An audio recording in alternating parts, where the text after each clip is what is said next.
What is your pitch to investors who are here at the expo in Dubai? We have done quite a lot of reforms. We have great opportunities in Sierra Leone, and we have done quite a lot of reforms to really make the business climate very conducive. So with all of those opportunities and the many things we are doing and a very strong macroeconomic base and also fighting corruption, I think we have provided an ecosystem that is really, really conducive. I want to move away from that to a different subject. You just signed a law that finally outlaws the death penalty in Sierra Leone, which many organizations consider inhumane. But this took a long time. The Truth and Reconciliation Commission, as far back as 2005, was recommending that this needs to be stripped from your statutes. Why did you do this now, and what does it mean? Well, I've only been in power for 3 years, getting to 4 years. It takes commitment. It takes a very strong political spine to do that. Others have used it against the opposition or as a means to cow others.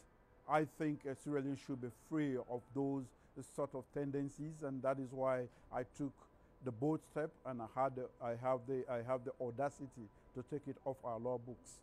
We don't want to be executing our own citizens as a state because we know no judicial system is perfect, and that finality, bringing life to an end, I think is a wrong, in my opinion. And I was able to convince Parliament and the country, and we have taken it off our law books. And that's implemented with immediate effect. I mean, anyone that's Correct. on death row right Correct. now. I've given my assent to it. It has gone through the cabinet, Parliament, and so I've given my assent to it. So it's effective. Mr. President, you were in Guinea earlier this week speaking with the military leadership, the junta that's in charge of the country now, which there's criticism in your region because ECOWAS has suspended Guinea until they go back to civilian rule. Why did you go and meet with them? Why I didn't go as ECOWAS. I am part of ECOWAS, and we have condemned the coup, the constitutional removal of President Condé. But Guinea is a neighbor. We have been together, we are together by geography, and we do quite a lot of things together. We have security arrangements which have fallen apart. I need to sort those out. My national security is of utmost importance to me. And besides, I think, in my opinion, I still need to have a very frank conversation with the rest of ECOWAS that we cannot help the situation there by keeping away from Guinea. We have to be there. We have to talk to the people there, understand what they want to do, and influence them to do it the way they can do it so that it is acceptable to the international community. I don't think by keeping away from them that is the best route out. And they just... Is your national security a threat right now because of the Guinea situation? Of course. We have joint security patrols that we do. We meet very often, and to deal with all situations, Have you seen threats materialize? Even before today, before even that incident, and not doing anything about it since the takeover, I think we only worsen that situation for me. So, Mr. President, are you not legitimizing the coup by meeting with the military leaders who have taken over the country and overthrown the president who was elected? I have national interest to secure as a country, and as the leader of Sierra Leone, I have to seek that first. The interest of Sierra Leone should come above any other consideration.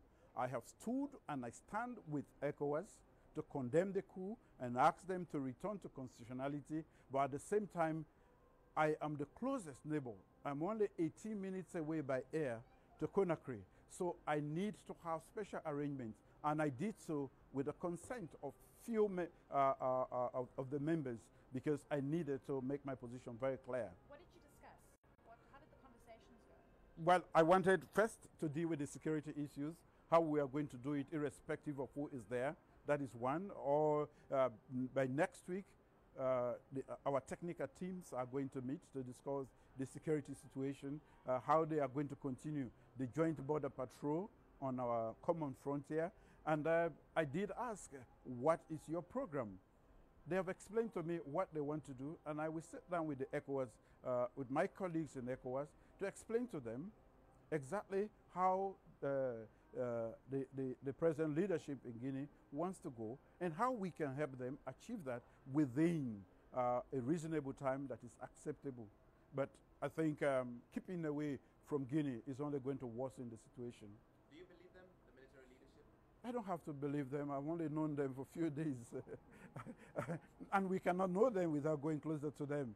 So we have to know them. So what's your prognosis on how this is going to play out in the region? I cannot tell at the moment. I have only, this is my first interaction with them. We need to understand them. I believe that we need to help them out of that situation. There are quite a lot of issues at stake that need to be sorted out, and they need help. And we cannot help them by keeping away. We need to get closer to them to understand what is happening and to see how we can render help. All right, Mr. President, I want to go back to something we discussed a little earlier. The rest of the world, the Western, the wealthy world, are giving booster shots, third doses, to their citizens who are already protected. You have only 1% of the population that's fully vaccinated. What's your reaction? What's your message to the world? Well, it's only widening the gap as far as inequality is concerned. And of course, again, we are talking about inequality and exclusion. We are part of the international community. I think the